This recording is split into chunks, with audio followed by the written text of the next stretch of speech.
Nakataas po ngayon ng orange rainfall warning sa ilang bahagi ng Negros Occidental, pati na rin po sa Cebu. Ayon sa Pag-asa, may banta po ng pagbaha sa mababang lugar at landslide naman sa mga nasa bulubundukin.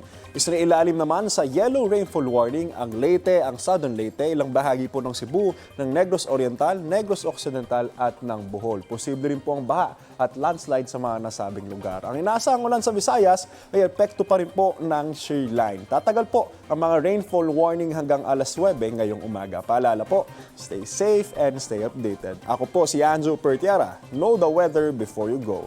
Para mag-safe lagi, mga kapuso. Igan, mauna ka sa mga balita, mag-subscribe na sa GMA Integrated News sa YouTube para sa iba't ibang ulat sa ating bansa.